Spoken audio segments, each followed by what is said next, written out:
Ladies and gentlemen, on behalf of our company WNJ Tour and Travel, I wish you selamat pagi dan selamat datang di Jakarta. It is our common greeting to greet you, which means good morning and welcome to Jakarta. First of all, let me introduce myself. My name is Mutiara Niatnasita Zahra. You can call me Ara for short, and I will be your tour guide today to accompany you in this trip. Ladies and gentlemen, have you visited the center of Jakarta before? If this is your first time experience, I believe that all of you will have a great experience with us. It is my pleasure to explain little information about Taman Lapangan Banteng or Lapangan Banteng Park. And I hope you will enjoy this tour. Well, ladies and gentlemen, without any further ado, let's the tour begin.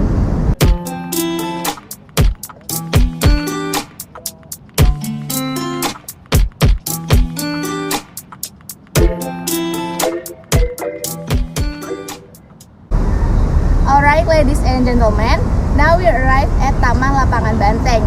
Please allow me to explain the historical story of this place first. Well, Taman Lapangan Banteng is a historic park in central Jakarta, which is located in a historic area formerly known as Welterverden and known today as Sawah Besar Subdistrik, Central Jakarta, Indonesia. This place is also close to the Monas or Indonesia National Monument. If you are sightseeing in central Jakarta, this is one of the best parks to visit. After a very recent renovation to this park, it is now one of Jakarta's best outdoor spaces with a modern outdoor amphitheater, island stage, and an excellent evening water show. This park was not always called Taman Lapangan Banteng, however. After the revolution and the independence of Indonesia, Waterloo Square, or known as Waterloo Plain Square in Dutch, was renamed by Sukarno to its current name of Lapangan Banteng. During Dutch colonial times in Indonesia, the field in Taman Lapangan Banteng was known as Lions Field.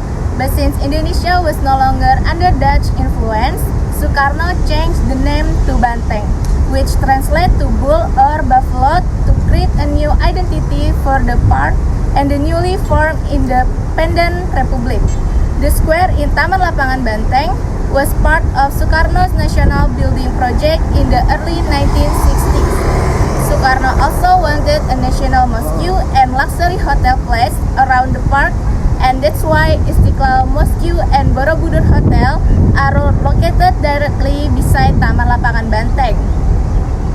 Although Taman Lapangan Banteng has seen its fair share of change over the years, it even served as a bus station for a while.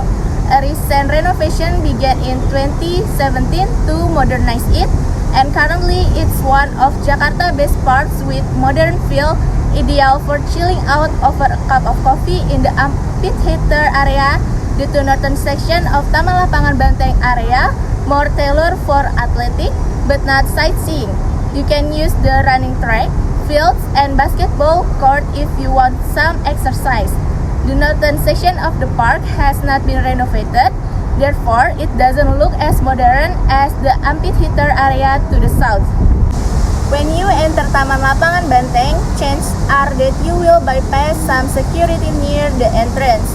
The security personnel doesn't really do much other than watch over the park motos in the parking area.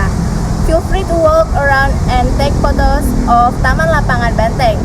One of the interesting things about this park is that it's possible to take photos of the following points of interest as you walk around the park, like Monas, Istiqlal Mosque, Jakarta Cathedral, Borobudur Hotel, and West Irian Liberation Monument.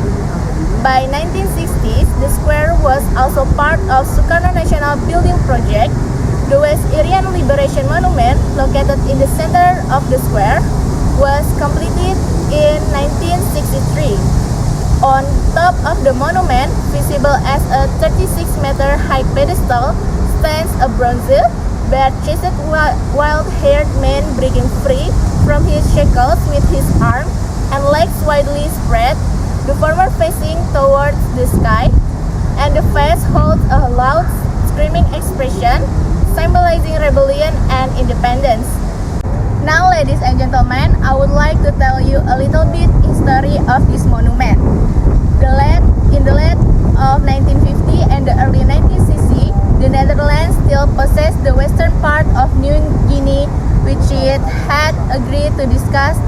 year after the Roundtable Conference. Following failed negotiation and the incorporation of the region into Netherlands, Sukarno decided to adopt a more forceful stance, later escalating into military operations such as Operation Trikora. After the New York Agreement in 1962, the Netherlands agreed to hand over the territory to Indonesia. The statue was officially commemorated on 17 August 1963 at the 18th Independence Day of the country, and a year after it began construction. As of today, the monument is under the responsibility of Jakarta's Park Services. The statue of the West Irian Liberation Monument has been commissioned earlier in 1962, before the actual annexation of the West Irian into Indonesia. On Independence Day, 17 August 1962, a pro-integration rally was held in front of the palace and Johannes Abraham Dimara, wearing chains, was suffered in front of the crowds at Lapangan Banteng, Jakarta. Sukarno, inspired by the moment, commissioned a statue of the liberation of West Irian. The design of the monument was based on a sketch by the artist Heng Ngantung, who was also the deputy governor of Jakarta from 1964 to 1965. The design of the monument shows a muscular man shouting with arms outstretched, breaking free of the chains of colonialism. The bronze statue is about 11 meters tall from feet to the tip of its outstretched finger. The statue stands over a 20 meters tall pedestal in post-war modernist style. The 36-meter high tugu was erected at the center of Lapangan Banteng.